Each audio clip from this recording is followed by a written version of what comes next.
நிகழும் ஸ்ரீ மங்களகரமான குரோதி ஆண்டு ஏப்ரல் மாதம் 14ஆம் தேதி ஞாயிற்றுக்கிழமை அன்று சஷ்டி திதியில் திருவாதிரை நட்சத்திரத்தில் அதிகண்டம் நாமயோகத்தில் தைதுளம் கரணத்தினில் மிதுன ராசியில் சித்தயோகம் கூடிய நன்னாளில் இந்த மகத்தான சித்திரை தமிழ் வருட புத்தாண்டு பிறக்கிறது.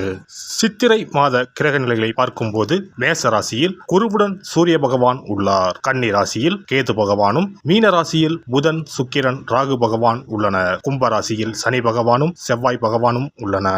இந்த ஆண்டு சித்திரை மாதத்திலேயே குரு பகவான் 12 ஆண்டுகளுக்கு பிறகு ரிஷபராசிக்கு இடப்பெயர்ச்சி ஆகிறார். 30 ஆண்டுகளுக்கு பிறகு சனி பகவான் மீனராசி சென்று ராகுவுடன் இணைய போகிறார். பிறக்கப் போகும் குரோதி தமிழ் புத்தாண்டில் 2 கிரக உச்சத்தையும் ஒரு நீசபங்க ராஜயோக கிரகத்தையும் தன்னுடைய கோச்சாரமாக கொண்டுள்ளது. சூரியன் குரு இணைவு மிகுந்த நன்மை தரும். ஆனால் ராகு, உச்ச சுக்கிரன், புதன் சேர்க்கை கொஞ்சம் திகிலாக உள்ளது. அதேபோல் சனி செவ்வாய் சேர்க்கையும் நன்மை தருவதாக இல்லை. எனவே இந்த வருடம் நன்மை எவ்வளவு அதிகம் உள்ளதோ அதே அளவு கெடுதலும் உள்ளது. எனவே அவரவர் குடும்ப பெண்களையும், இளைஞர்களையும், குழந்தைகளையும் நீங்கள்தான் பத்திரமாக பார்த்துக் கொள்ள வேண்டும். இதில் ஒன்றை சொல்லியே ஆக வேண்டும். நினைப்பதை நல்ல செயலாக நினையுங்கள். ஏனெனில் கொஞ்சம் கோக்குமாக்கு யோசனை எட்டி பார்க்கும். வேறென்ன, ஒரு துணையை செட்டப் பண்ணலாமா என்று ரொம்ப நாளாக மனதில் ஓடிக்கொண்டே இருக்கும். இந்த மாதிரி விளங்காத யோசனைகள் எல்லாம் வேண்டாம். செல்வம் செல்வாக்கு பெருக, நல்ல நட்பு கிடைக்க, முயற்சிகளில் முன்னேற்றம், வாழ்வின் அபிவிருத்தி என இவை சார்ந்து சிந்தனை செய்யுங்கள். இந்த வருடம் அத்தனையும் நடக்கும். நல்லன எல்லாம் கைகூடி வரும். சிம்ம ராசி அன்பர்களே, சித்திரை மாதம் முதல் தொழில் குருவாக 10ஆம் வீட்டில் வந்து அமரப்போகிறார் குரு பகவான். தொழில் ஸ்தான குருவின் பார்வை உங்கள் ராசிக்கு 2, 4, 6ஆம் வீடுகளின் மீது விழப்போகிறது. சனி பகவானும் கண்டச்சனியாக அமர்ந்து உங்கள் ராசியை பார்வையிடுகிறார். 10இல் குரு வந்தால் பதவியில் மாற்றம் வரும். தொழில் வியாபாரத்தில் மாற்றம் உண்டாகும். பதவியில் புரமோஷன் கிடைக்கும். சொத்து, வண்டி, வாகனம் வாங்கலாம். உத்தியோக உயர்வை தரும். குருவின் பார்வை உங்கள் ராசிக்கு 2, 4, 6ஆம் வீடுகளின் மீது விழுகிறது. உங்கள் குடும்பம் குதூகலமாகும். பிரச்சனைகள் நிவர்த்தியாகும். பணப்பிரச்சனை நீங்கும். புதிய பதவிகள் தேடி வரும். படித்து முடித்துவிட்டு வேலைக்காக காத்திருப்பவர்களுக்கு நல்ல வேலை கிடைக்கும். புதிய பொறுப்புகள் வரும். இடமாற்றங்கள் ஏற்படும். வெளிநாடுகளில் வேலை செய்பவர்கள் கவனமாக செயல்படவும். மேல் அதிகாரிகளின் உத்தரவுக்கு கட்டுப்படுங்கள். வீண் தர்க்கம் வேண்டாம். வீடு, நிலம் வாங்கலாம். வீடு கட்டி கிரகப்பிரவேசம் செய்யலாம். குரு பார்வையால் குடும்பத்தில் சுபகாரியம் நடைபெறும். 4ஆம் வீட்டில் குரு பார்வை விழுவதால் வேலையில் இடமாற்றம் ஏற்படும். சுகமும் சந்தோஷமும் ஏற்படும். சிலருக்கு வீடு மாற்றம் நிகழ வாய்ப்பு உள்ளது. 6ஆம் வீட்டில் குருவின் பார்வை விழுகிறது. கடன் பிரச்சனைகள் நீங்கும். எதிரிகள் தொல்லை நீங்கும். கண்டச்சனியாக உங்கள் ராசிக்கு நேர் எதிரே சனி பகவான் ஆண்டு முழுவதும் அமர்ந்திருப்பதால் வேலையில் பொறுப்பும், பணியிடங்களில் பேசும்போது கவனம் தேவை. இருப்பதை விட்டுவிட்டு பறப்பதற்கு ஆசைப்படக்கூடாது. சுபகாரியங்கள் நடக்க சற்று போராட வேண்டியிருக்கும். உடல் ஆரோக்கியத்தில் அதிக கவனம் தேவை. சனி தரும் சசயோகத்தால் செல்வம் வீடு தேடி வரும். உங்கள் செலவுகளை குறைத்து சேமிக்க தொடங்குங்கள்.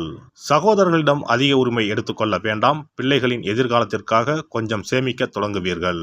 சிலருக்கு காதல் மலரும். திருமணம் நடைபெறும். நீண்ட நாட்களாக பிரிந்திருந்த தம்பதிகள் குரோதி ஆண்டில் ஒன்று சேருவார்கள்.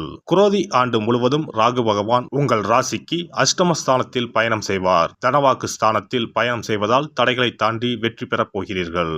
மனக்கவலைகள் நீங்கும். போட்டிகளை சமாளித்து வெற்றி பெறுவீர்கள். இந்த ஆண்டு முழுவதும் பண விஷயத்தில் வாக்கு கொடுப்பதை தவிர்த்து விடுங்கள்.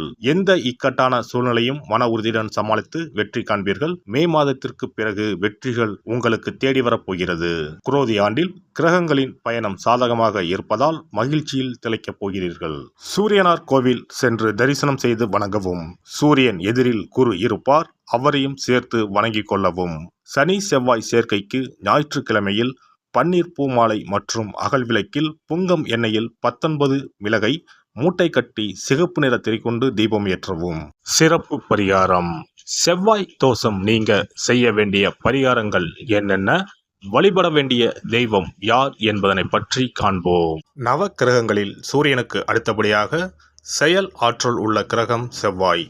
ஆளுமை திறன், ஆற்றல், வீரம், அதிகாரம் செய்தல், வளைந்து கொடுக்காத தன்மை, தர்மம், நீதி, நேர்மை, நியாயம் போன்ற அம்சங்கள் கொண்ட கிரகம் செவ்வாய். செவ்வாய் பலமாக இருந்து நல்ல ஆதிபத்தியம் பெற்று அவரது தசை நடக்குமானால் சகோதர சகோதரிகள் மூலம் பெரும் அனுகூலம் ஏற்படும். பெரிய பதவிகளில் உள்ளவர்கள் தொழில் அதிபர்களின் தொடர்பு கிடைத்து அதன் மூலம் முன்னேற்றம் உண்டாகும். பலமற்ற ஆதிபத்தியம் பெற்று தசை நடக்குமானால் கீழே விழுவதும் அடிபடவும் நேரிடும். வாகன விபத்துக்களை சந்திக்க நேரிடும். இரத்த காயங்கள், வெட்டுக்காயங்கள், இரத்த சம்பந்தமான நோய், சித்தப்பிரமை, தலையில் அடிபடுதல் போன்றவற்றை ஏற்படுத்துவார் செவ்வாய் பகவான்.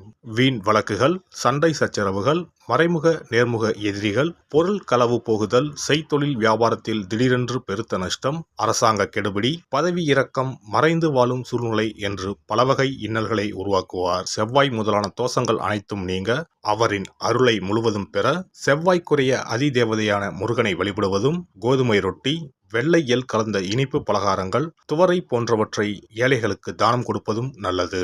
செவ்வாய் கிழமைகளில் விரதம் இருந்து செவ்வாய் பகவானுக்கு விளக்கேற்றுவது, சஷ்டி விரதம், கிருத்திகை விரதம் மேற்கொள்வது, தினமும் கந்த சஷ்டி கவசம் படிப்பது நல்லது. மேலும் செவ்வாய்க்குரிய கல்லான பவளக்கல்லை மோதிரத்தில் பதித்து அணிவது, சிவப்பு நிற ஆடையை அணிந்து கொள்வது, செப்பு பாத்திரங்களை உபயோகிப்பது போன்றவற்றால் செவ்வாயால் உண்டாகக்கூடிய தோஷங்கள் குறையும். செவ்வாய் பகவானுக்கு செய்யும் பரிகாரங்கள் அனைத்தும் முருகனுக்கு உகந்தது என்பதால் முருகனின் திருவருளும் கிட்டும். திருமண வாழ்க்கையில் செவ்வாய் பகவானுக்கு முக்கிய பங்கு உண்டு. திருமணத்துக்கு வரன் பார்க்கும்போது பிள்ளைக்கோ அல்லது பெண்ணுக்கோ செவ்வாய் தோஷம் இருக்கிறதா என்றுதான் முதலில் கேட்பார்கள். அந்த அளவுக்கு செவ்வாய் தோஷம் மிகவும் முக்கியமானதாக பார்க்கப்படுகிறது. ஒருவரின் ஜனன ஜாதகத்தில் லக்னம், சந்திரன், சுக்கிரன் ஆகியோருக்கும் செவ்வாய் இருக்கும் இடத்திற்கும் உள்ள தொடர்பை கொண்டுதான் செவ்வாய் தோஷம் ஒருவரின் ஜாதகத்தில் எந்த அளவுக்கு வலிமையாக இருக்கிறது என்பதை கணிக்க முடியும். செவ்வாய் தோஷம் இருக்கிறது என்றால் நம்பிக்கையோடு மிக எளிய பரிகாரங்களை செய்வதன் மூலம் தோஷ நிவர்த்தி பெறலாம். செவ்வாய் தோஷம் என்பது திருமண தடையை ஏற்படுத்துவது மட்டுமல்லாமல் மேலும் பல இடையூறுகளையும் ஏற்படுத்தும். எனவே செவ்வாய் பகவானை செவ்வாய் தோறும் செவ்வாய் ஹோரையில் வழிபடுவதும், செவ்வாய்க்குரிய கடவுளான முருகப்பெருமானை 9 நெய் தீபம் ஏற்றி வழிபடுவதும் செவ்வாய் தோஷத்தினால் ஏற்படக்கூடிய அசுப பலன்களின் தாக்கத்தை பெரிதும் குறைக்கும் என்பது ஐதீகம். செவ்வாய் தோஷம் ஒருவருக்கு இருந்து ஒருவருக்கு இல்லை என்றால் திருமணம் செய்யக்கூடாது என்பது சாஸ்திரம். இருவருக்கும் இந்த தோஷம் இருந்தால் திருமணம் செய்து வைக்கலாம் என்று சிலர் சொல்வார்கள். ஆனால் பொதுவாக தோஷம் ஒருவருக்கு இருந்தாலும் சரி அல்லது இருவருக்குமே இருந்தாலும் சரி, தக்க ஜோதிடர்களை ஆலோசித்து முறைப்படி பரிகாரங்கள் செய்வதுதான் சரி. செவ்வாய் தோஷத்தால் திருமண தடை உள்ளவர்கள் வைத்தீஸ்வரன் கோவிலுக்கு வந்து அரச மரத்தடி விநாயகர் ஆதி வைத்தியநாதரை வழிபட்டு ஆலமரத்தை சுற்றி வர வேண்டும். வைத்தியநாத சுவாமி, தையல்நாயகி அம்மன், செவ்வாய்க்கு அதிதேவதையான முருகப்பெருமானை வழிபட வேண்டும். சன்னதியில் உள்ள செவ்வாய் பகவானுக்கு சிகப்பு வஸ்திரம் சாத்தி அபிஷேகம் செய்து பரிகாரம் செய்ய தடைகள் நீங்கும்.